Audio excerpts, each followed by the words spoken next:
నమస్తే. Analysis with professor Nageshwar కార్యక్రమానికి స్వాగతం. సార్వత్రిక ఎన్నికల్లో బీజేపీ నేతృత్వంలోని ఎన్డీఏకి ఎన్ని సీట్లు రావచ్చు అని అందరినీ వేధిస్తున్న ప్రశ్న. అయితే ఎన్డీఏకి 270కి మించి రావేమో అన్న కొన్ని సర్వేలు కూడా చెప్తూ ఉన్నాయి. ఒకవేళ ఫలితాలు అలాగే ఉంటే ఏం జరుగుతుంది? ఇక ఇండియా కూటమి విషయానికి వస్తే తృణమూల్ కాంగ్రెస్ అధినేత్రి మమతా బెనర్జీ పాత్రపై కొన్ని అనుమానాలు వ్యక్తమవుతున్నాయి. ఫలితాలు వెలువడ్డాక ఆమె ఏం చేస్తారన్నది కూడా ఆసక్తికరంగా మారింది. ఇక ఇటువంటి అంశాలపై ఆయన విశ్లేషణ మనం తెలుసుకునే ప్రయత్నం చేద్దాం. నమస్కారం నాగేశ్వర్ గారు. నాగేశ్వర్ గారు, మొత్తానికి ఈ దేశంలో ఎన్నికల విడతలు పూర్తవుతున్న సందర్భంలో పూర్తయి ముందుకు సాగుతున్న కొద్దీ బీజేపీ ఎన్డీఏలకు కలిపి కేవలం 270 సీట్లు కూడా రావు, ఇటువంటి భావనలు, అంచనాలు ఇవన్నీ కూడా బయటకు వస్తున్న పరిస్థితి విశ్లేషణలో.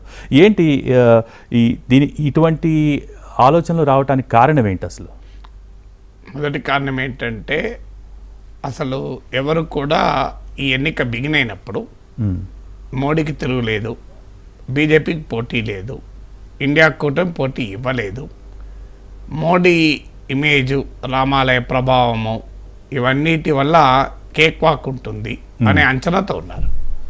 ఎప్పుడైతే గ్రౌండ్ లెవెల్కు వెళ్ళి విలేకరులు, రాజకీయ విశ్లేషకులు కానీ, రాజకీయ పండితులు కానీ, సెఫాలజిస్టులు కానీ, లేదా పొలిటికల్ యాక్టివిస్టులు కానీ గ్రౌండ్కి వెళ్ళినప్పుడు ఏంటంటే, మొదటిసారి వారు ఆ డిస్కంటెంట్ గమనించారు. ఓకే, అసంతృప్తి ఉంది అని క్షేత్రస్థాయిలో గమనించారు. ఈ క్షేత్రస్థాయిలో గమనించి ఒక రకంగా సర్ప్రైజ్. సో అందువల్ల పెద్ద మార్పు వస్తుంది అనేటువంటి భావన కలుగుతోంది. ఓకే, అంటే గ్రౌండ్ లెవెల్కు వారు ఊహించిన దానికి గ్రౌండ్ లెవెల్లో ఉన్న సిచ్యువేషన్కు వచ్చినటువంటి డిఫరెన్స్. సో తిరుగులేదు ఎన్డీఏకు, తిరుగులేదు మోడీకి, తిరుగులేదు బీజేపీకి అన్నది కాస్త స్పొరాడిక్ డిస్కంటెంట్. వివిధ వర్గాల్లో వివిధ అంశాలపైన ఆ డిస్కంటెంట్ మొదలైంది. గతంలో ఉన్నంత గ్లామర్ మోడీ పట్ల కనబడలేదు. అది మీకు టీవీ రేటింగ్లో కనబడుతోంది, యూట్యూబ్లో మోడీ ఇంటర్వ్యూలో వ్యూవర్షిప్లో కనబడుతోంది, మోడీకి వచ్చేటువంటి ర్యాలీస్కి వచ్చే జనం తగ్గడం కనబడుతోంది. సో ఈ మోడీ అసలు పాజిటివ్ ఎజెండా, గ్రోత్ ఎజెండా మర్చిపోయి ప్యూర్లీ కమ్యూనల్ ఎజెండాకు షిఫ్ట్ కావడము, ఇవన్నీ కూడా మోడీ బలహీనతకు ఒక నిదర్శనంగా గ్రౌండ్ లెవెల్ కనబడడం అనేది కారణం. అయితే ఎంత బలహీనత ఎక్కడ దాకా పోతుంది తెలియదు. ప్రశాంత్ కిషోర్ ఒక ఆసక్తికరమైన పోలిక చెప్పాడు. నువ్వు ట్రైన్లో ఉన్నప్పుడు ఒక కుదుపు వచ్చింది అనుకోండి, కారులో ఉన్నప్పుడు ఒక కుదుపు వచ్చింది అనుకోండి, నువ్వేమీ టెన్షన్ పడవు. కానీ ఫ్లైట్లో ఒక చిన్న కుదుపు వచ్చినా కూడా చాలా టెన్షన్ పడతావు. కారణం ఏంటి అన్నప్పుడు, ఫ్లైట్ అనేది చాలా ఎత్తు మీదే పోతుంది కనుక ఆ రకమైన భయం ఉంటుంది. సో బీజేపీ కూడా ఒక తిరుగులేని బలమైన శక్తిగా ఉంది కనుక, ఉంటుంది అని భావించారు కనుక, అందులో మోడీ 400 స్లోగన్ ఇచ్చున్నాడు కనుక, ఎన్డీఏకు 400, బీజేపీకి 370 అని స్లోగన్ ఇచ్చారు కనుక, సో ఆ స్లోగన్తో కంపేర్ చేస్తారు. ఇప్పుడు ఉదాహరణకు, మా వాడికి ఐఐటి గ్యారంటీ వస్తుంది, ఐఐటి బాంబే కాకపోయినా ఐఐటి చెన్నై అయినా వస్తుంది అని చెప్పారనుకోండి, ఓకే, ఐఐటి రాంచీ వచ్చినా నెగిటివ్ అవుతుంది. ఐఐటి హైదరాబాద్ వచ్చినా కూడా మీరు ఐఐటి బాంబే వస్తే లేదా చెన్నై అయినా వస్తే అన్నారు అనే ఫీలింగ్ వచ్చేస్తుంది. అందువల్ల people judge against expectations.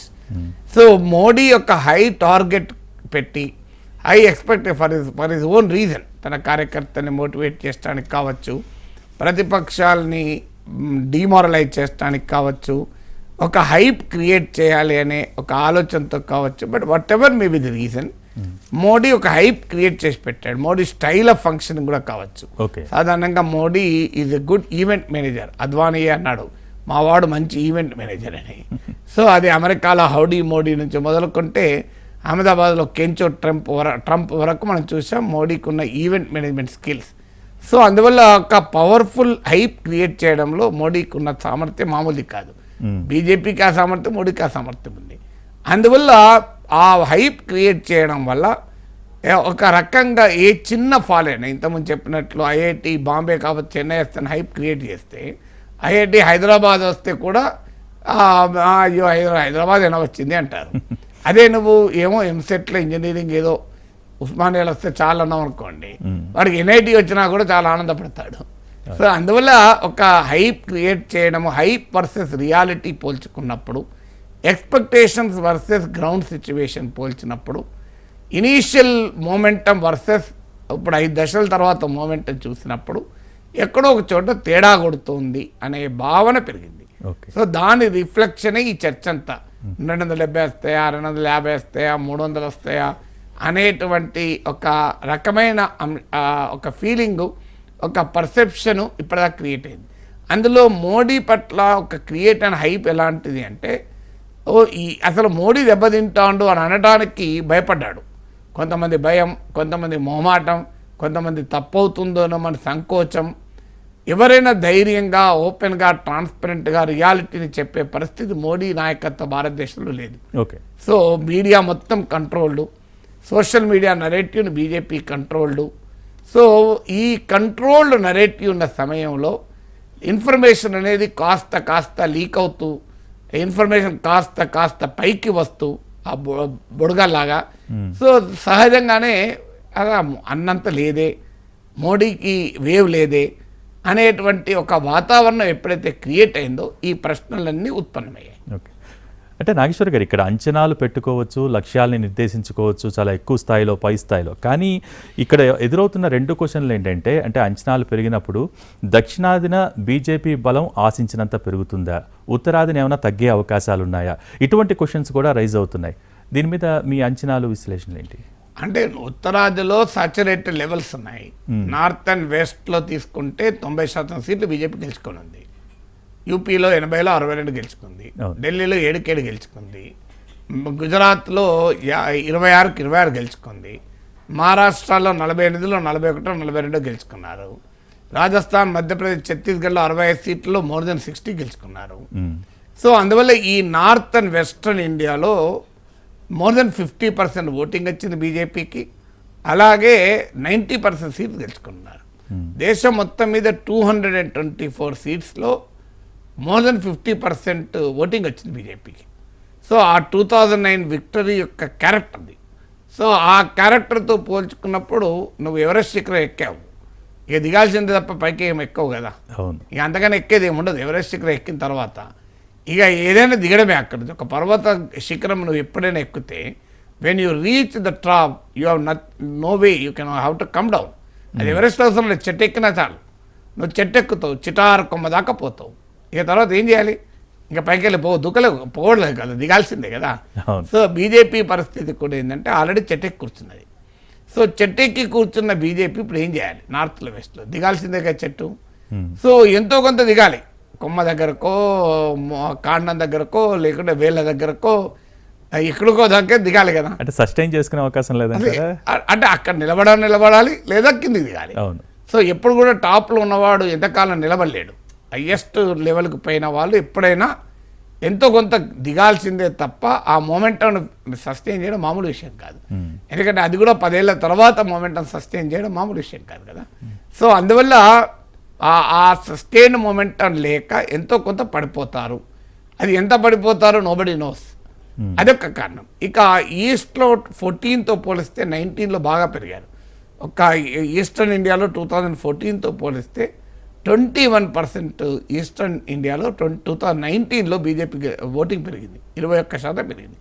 So అందువల్ల అంత భారీగా పెరిగింది కనుక ఈస్ట్లో ఇంకా పెరిగే అవకాశం ఉందా?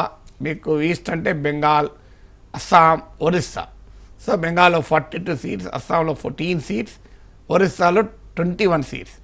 ఈ 3 రాష్ట్రాలు 77 సీట్స్. ఇవి కాక నార్త్ ఈస్టర్న్ స్టేట్లో 1, 2 ఉన్నాయి. మణిపూర్, మిజోరాం, మేఘాలయ, నాగాల్యాండ్, సిక్కిం, అరుణాచల్ ప్రదేశ్.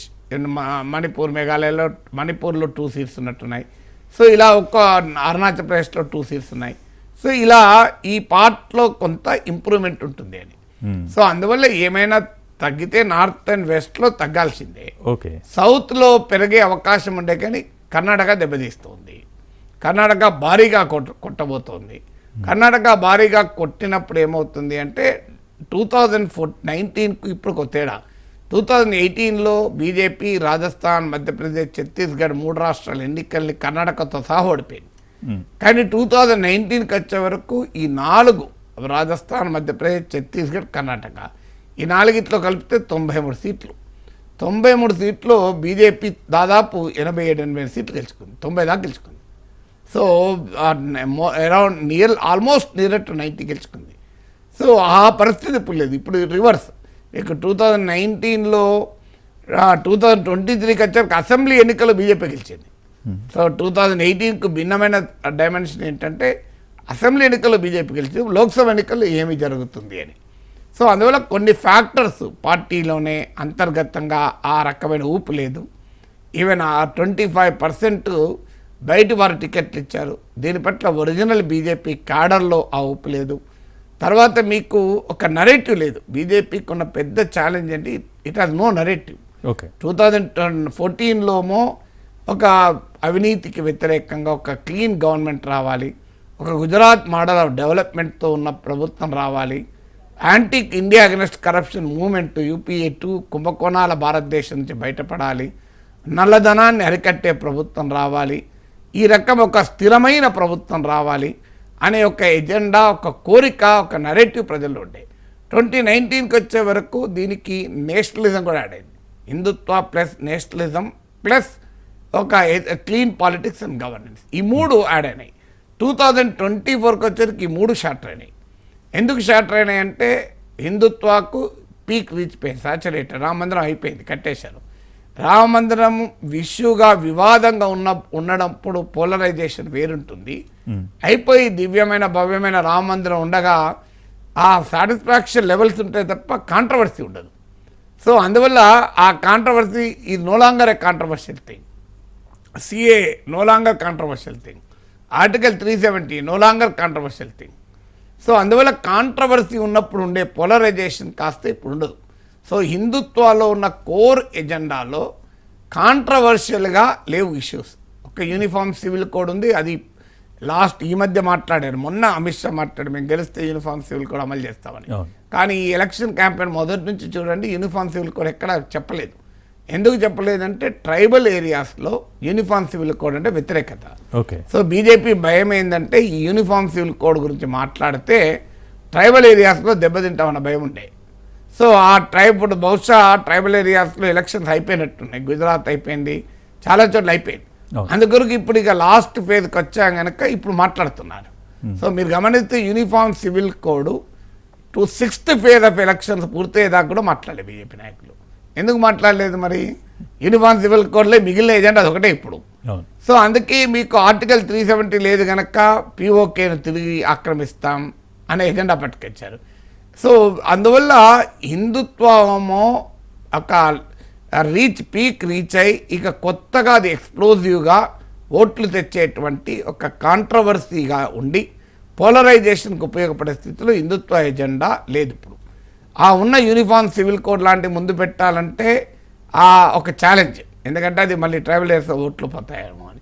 లేదు జమ్మూ కాశ్మీర్ POK అని అన్నారు, కానీ POK 10 ఏళ్ళు అధికారంలో ఉన్న ప్రభుత్వం. నేను POK తీసుకొస్తా అంటే నువ్వు ఆల్రెడీ ఉన్నావు కదా 10 ఏళ్ళు. 10 ఏళ్ళలో ఏం చేసా? పాక్ ఆక్రమిత కాశ్మీర్ తీసుకోవచ్చు కదా.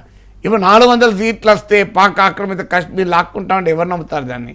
సో అందువల్ల నెరేటివ్ లేదు, హిందుత్వ నెరేటివ్ లేదు. ఇక ethical voter, clean and clear politics.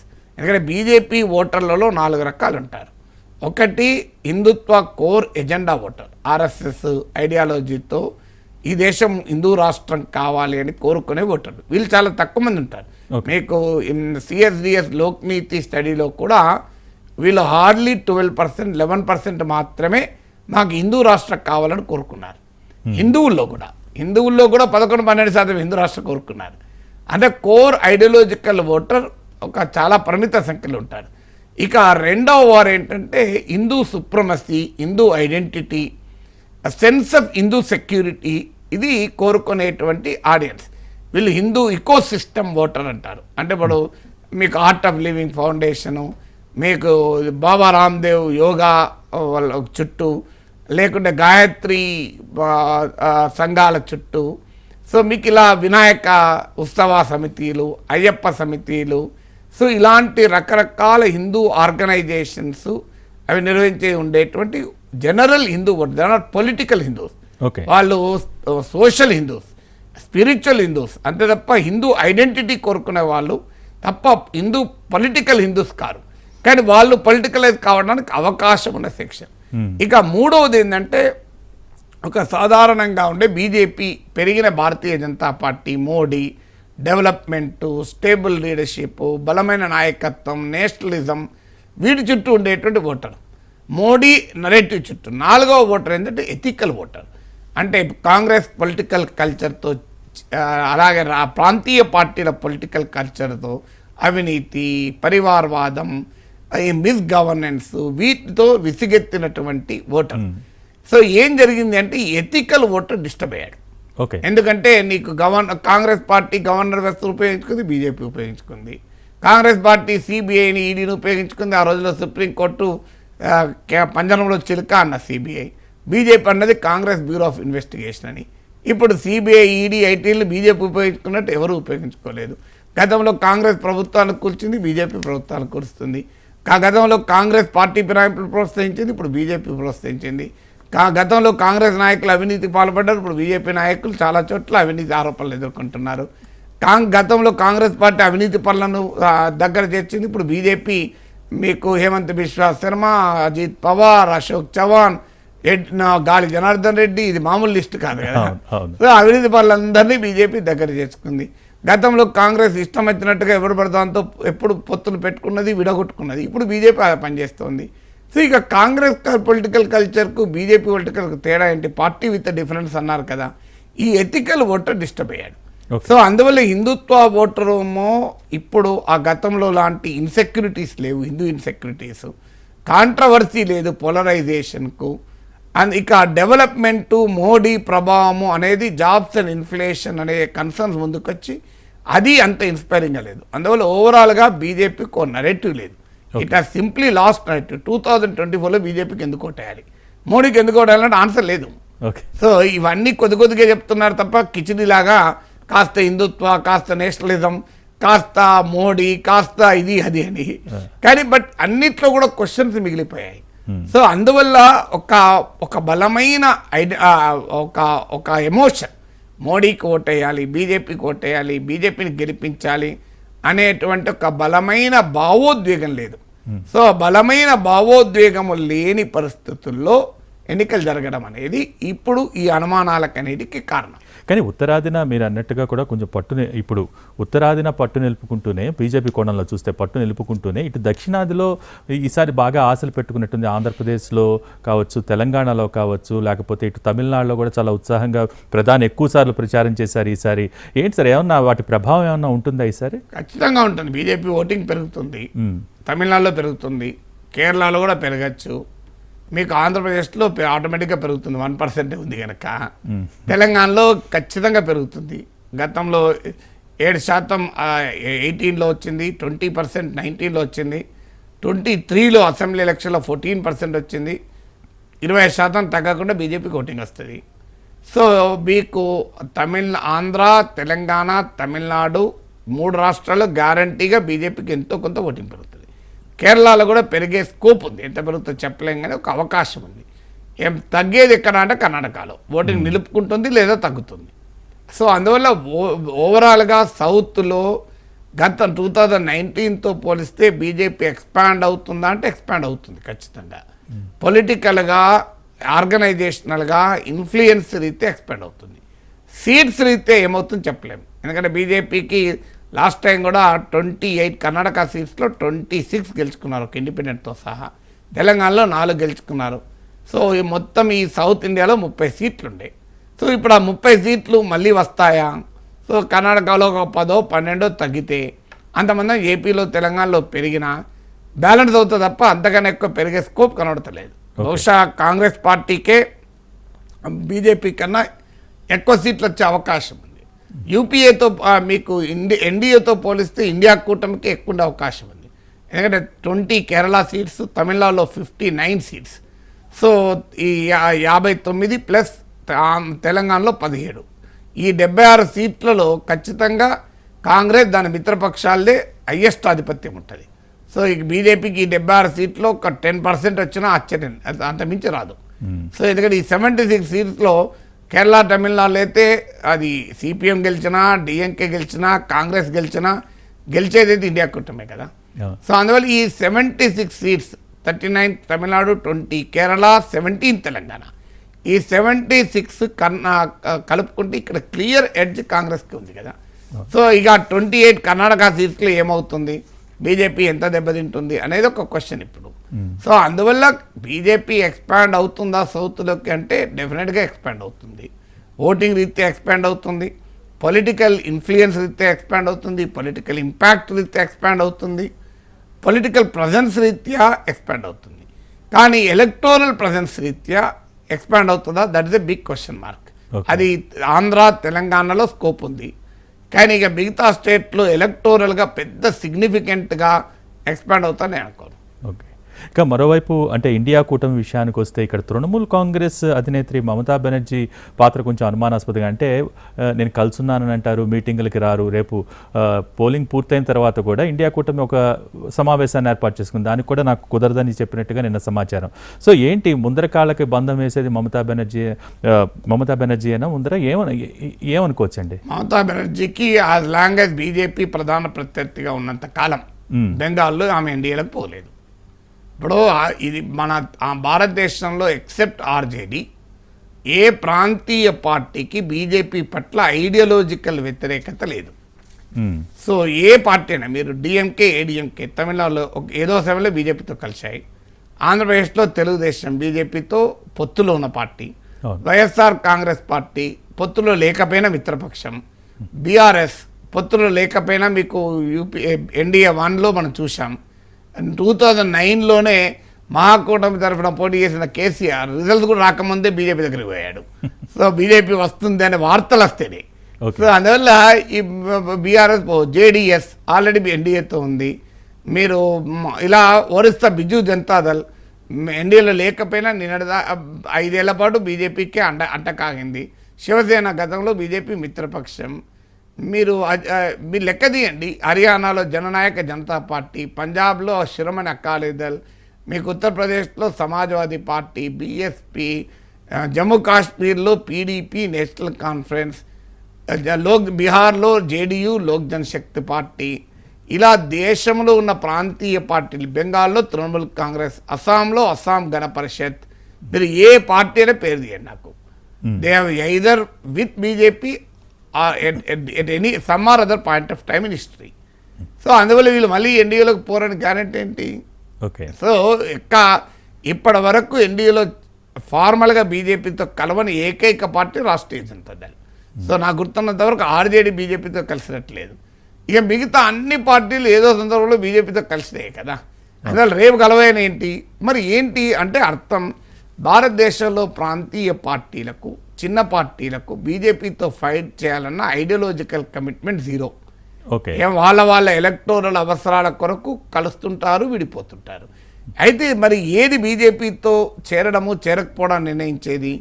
తమ రాష్ట్రంలో ఉన్న రాజకీయ పరిస్థితులు.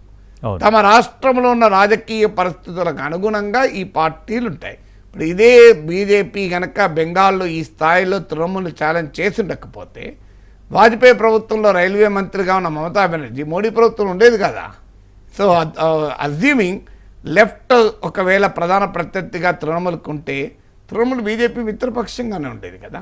అందువల్ల ఈ పార్టీలు ఎన్నిసార్లు మారాయి. ఇప్పుడు చంద్రబాబు నాయుడు ఎన్నిసార్లు మారాడు, బీజేపీ ఎన్నిసార్లు తిట్టాడు, ఎన్నిసార్లు కలిశాడు. మీరు హిస్టరీ తీయడం ఒక 30 ఏళ్ళలో బహుశా మోడీని హయ్యెస్ట్గా తిట్టింది చంద్రబాబే కదా. ఆఖరికి భార్యకే న్యాయం చేయలేని వాడు దేశానికే న్యాయం చేస్తాడు అన్నాడా లేదా? సో ఐఎమ్ ఫాదర్ ఆఫ్, నాకు రఘునందన్ రావు చెప్తున్నాడు ఒక ఇంటర్వ్యూలో కలిసినప్పుడు, చంద్రబాబు నాయుడు అన్నది గుర్తు చేశాడు. I'm father of Lokesh, grand father of Devansh, who are you అన్నాడట. సో అంత అలా ఇట్లా ఈ స్థాయిలో మీకు విమర్శించి ఎక్కలేరు. అందువల్ల ఇలా ఈ బీజేపీతో కాదు, ఈవెన్ కాంగ్రెస్తో కూడా కలుస్తారు. మీకు చంద్రబాబు నాయుడు కాంగ్రెస్ను ఇటలీ అని తిట్టలేదా సోనియా గాంధీని? మళ్ళీ 2019 ఎలక్షన్ల ముందు కుమారస్వామి ప్రమాణ స్వీకారం అప్పుడు ఫోటో ఒకసారి గూగుల్లో కొట్టడానికి దొరుకుతుంది. సోనియా గాంధీ రాహుల్ గాంధీతో ఎంత ఫ్రెండ్లీ జెస్చర్స్ చూపుతున్నాడో మీకు కనబడుతుంది. సో అందువల్ల రాజకీయ పార్టీలకు అవన్నీ ఏమి ఉండవు. ఈ ప్రధానమైన పార్టీలకు ఒక్క ఐడియాలజికల్గా అపోజ్ చేసేది లెఫ్ట్, పొలిటికల్గా గట్టిగా ఇప్పటివరకు నిలబడింది ఆర్జేడీ. అందువల్ల ఇప్పుడు తృణమూల్ కాంగ్రెస్ అయినా ఏంటి డిసైడ్ చేసేది, బెంగాల్లో ఉన్న రాజకీయ పరిస్థితులు. ఇప్పుడు కేసీఆర్ ఎప్పుడు బీజేపీని విమర్శించడం మొదలుపెట్టాడు, దుబ్బాకలో కాక తగిలి మీకు హుజురాబాద్లో మంటలు పడ్డాక అప్పుడు కదా, జిఎస్ఎంసీలో పేనం కాలినాక కదా. అప్పటిదాకా కేసీఆర్ బీజేపీ తిట్టిన ఎప్పుడన్నా? తిట్టడం కాదు, మోడీ పైన కరోనా టైంలో ఎవరో ముఖ్యమంత్రి ఏదో అంటే మోడీ ప్రైమ్ మినిస్టర్ ఇట్లా అంటారా, అన్యాయం ఇది అన్నాడు. మిషన్ భగీరథను ఎవరు ఇనాగ్రేట్ చేశారు? గజ్వేల్లో నరేంద్ర మోడీ కాదా? హైదరాబాద్ మెట్రోని ఎవరు ఇనాగ్రేట్ చేశారు? నరేంద్ర మోడీ కాదా? మళ్ళీ అదే కేసీఆర్ మళ్ళీ అసలు నేను ఎయిర్పోర్ట్కే పోను, అసలు మోడీని ఇన్వైటే చేయను, మోడీ ముఖమే చూడను, మళ్ళీ భీషణ ప్రతిజ్ఞలు చేశారు. సో అందువల్ల దేశంలో ఈ పార్టీల అన్నిటి స్వభావం ఇదే. మీకు చంద్రబాబు నాయుడు కేసీఆర్ ఎందుకు చెప్పానంటే ఇందుకే చెప్పాను. మీకు జగన్మోహన్ రెడ్డి 2019 కన్నా ముందు అవిశ్వాస తీర్మానం పెట్టలేదా? మీకు గుర్తుండే ఉంటే అవిశ్వాస తీర్మానం పెట్టాడుగా మోడీ పైన. తర్వాత మొన్న ఈ మధ్య అవిశ్వాస తీర్మానం పెడితే టీడీపీ వైసీపీ ఇద్దరు కలిసి బీజేపీకి ఓటేశారు. ఆంధ్రప్రదేశ్లో ఇద్దరు ప్రత్యర్థులు ఢిల్లీలో పార్లమెంట్లో కలిసి ఉన్నారు కదా. మీరు లాస్ట్ 5 years తీయండి, టీడీపీ వైసీపీ ఎంపీలు ఒకే రకంగా ఓటేశారు. సో జగన్మోహన్ రెడ్డి మీకు ఎంత వినయము, ఎంత విధేయత మోడీకి ప్రదర్శిస్తున్నాడు చూస్తలేరా మీరు? సో అందువల్ల పవన్ కళ్యాణ్ మీ కాకినాడలో పాచిపోయిన లడ్డూలు ఇచ్చాడు. అమిత్ షా జీ, మోడీ జీ మై హిందీ మే భీ బాత్ కర్ రహా హూం ఆప్కే సమజ్నే కే లియే అని అనలేదా మనం వినలేదా? మరి ఏమైంది ఇప్పుడు? జనసేన నా పవన్ కళ్యాణ్ మోడీ పట్ల చూపుతున్న అపారమైన భక్తి శ్రద్ధలు మనం చూడడం లేదా? సో అందువల్ల రాజకీయ నాయకులు రోజుకోటి మా వైఖరి తీసుకుంటారు, వాళ్ళ అవసరాలకు అనుగుణంగా తీసుకుంటారు. కానీ ప్రాబ్లం ఏంటంటే మమతా బెనర్జీకి బీజేపీ ఆడ ప్రధాన ప్రత్యర్థి. సో అక్కడ బీజేపీ ప్రధాన ప్రత్యర్థిగా ఉన్నంతకాలం ఆమె ఎన్డీఏలోకి పోదు. అయితే ఇండియా కూటమిలోకి రాదా, ఆమె బార్గెనింగ్, ఆమెకు రేపు 30 సీట్లు వచ్చాయనుకోండి ప్రైమ్ మినిస్టర్కి నేనే అంటది.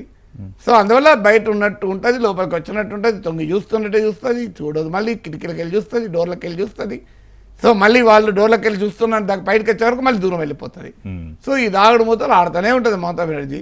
ఎందుకంటే ఆమెకు రేపు బార్గెనింగ్ కొరకు దాగుడు మూతలు ఆడాలి. సో దాగుడు మూతలు మమతా బెనర్జీ దాగుడు మూతలు ఆడతాయి. కానీ మరి బీజేపీతో పోతే పోవచ్చు కూడా. రేపు ఒకవేళ బీజేపీ బాగా దెబ్బతిన్నది అనుకోండి, అక్కడ బీజేపీ రాష్ట్రంలో అధికారం కొరకు ఛాలెంజ్ చేయలేదనుకోండి, పోతారు. ఇప్పుడు ఒరిస్సాలో అదే కదా నవీన్ పట్నాయక్ మోడీకి ఉన్న అండర్స్టాండింగ్. పార్లమెంట్ ఎన్నికల్లో మాత్రం ముట్టుకోరు మీకు. అందుకే పార్లమెంట్ ఎన్నికలు, అసెంబ్లీ ఎన్నికలు ఒకేసారి వస్తాయి, ఇద్దరు కలిసి పోరాడతారు, మళ్ళీ ఎలక్షన్ ఇంకా కలుస్తారు.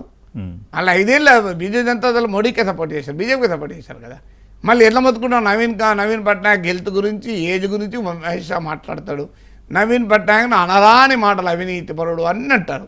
మళ్ళీ నవీన్ పట్నాయక్ మోడీ కలుస్తారు కదా. సో అందువల్ల మమతా బెనర్జీ కూడా ఈ రకమైన దాగుడు మొత్తం రాజకీయం ఆడుతుంది.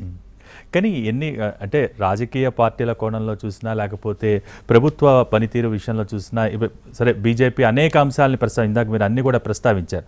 సో వీటన్నిటినీ పక్కన పెట్టి ప్రజల దృక్కోణంలో చూస్తే కొంతమంది సబ్స్క్రైబర్స్ కూడా కామెంట్స్ చేస్తూ ఉన్నారు, ప్రేక్షకులు కూడా. అంటే ఎన్ని కారణాలు చెప్పుకున్నా కూడా there is very big difference between BJP and Congress. అంటే ఈ రకమైన భావన చాలా బలంగా ప్రజల్లో ఉన్నట్టుందండి. అంటే మోడీకి ధీటైన నాయకత్వం, ధీటైన నాయకుడు, ప్రత్యామ్నాయం లేదు, ఇటువంటి భావన బాగా ఉన్నట్టుందండి.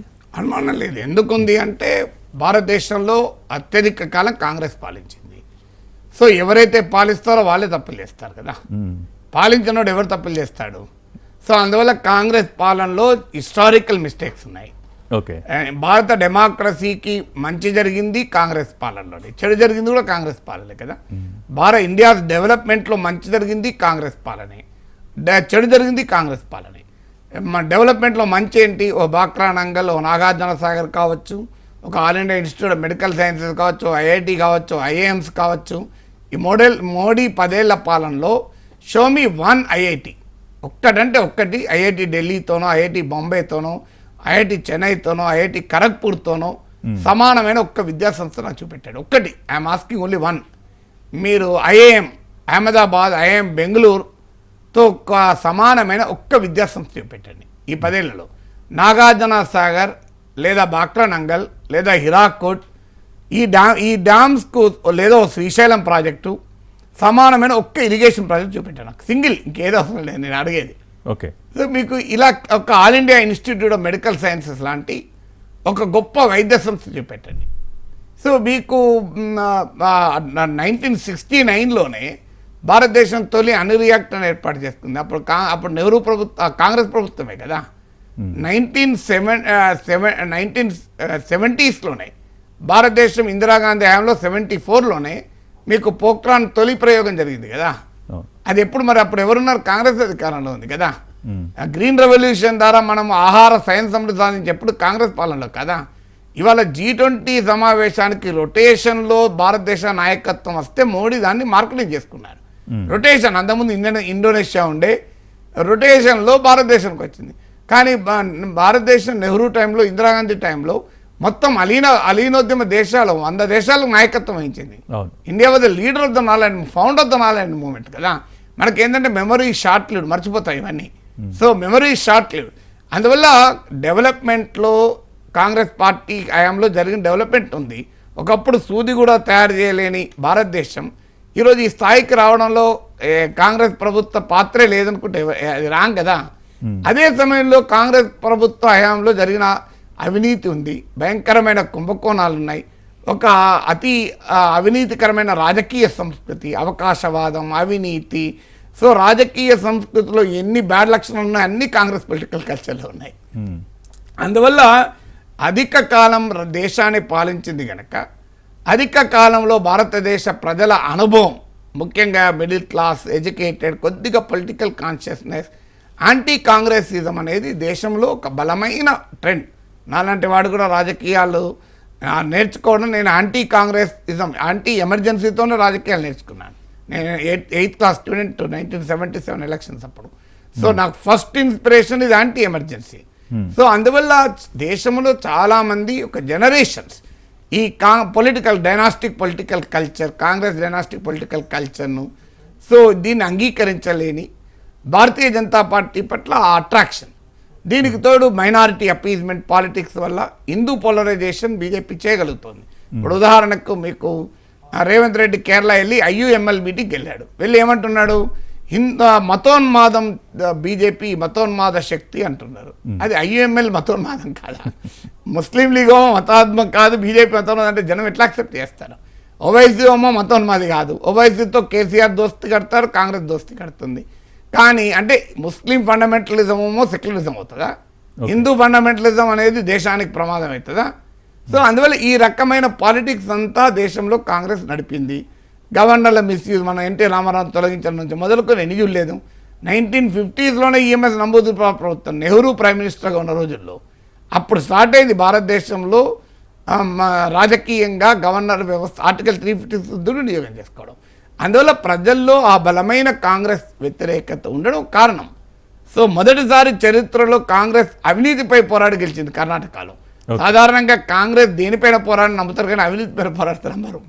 మొదటిసారి కాంగ్రెస్ పార్టీ అవినీతి పైన పోరాడి గెలిచింది కర్ణాటకలో, తెలంగాణలో.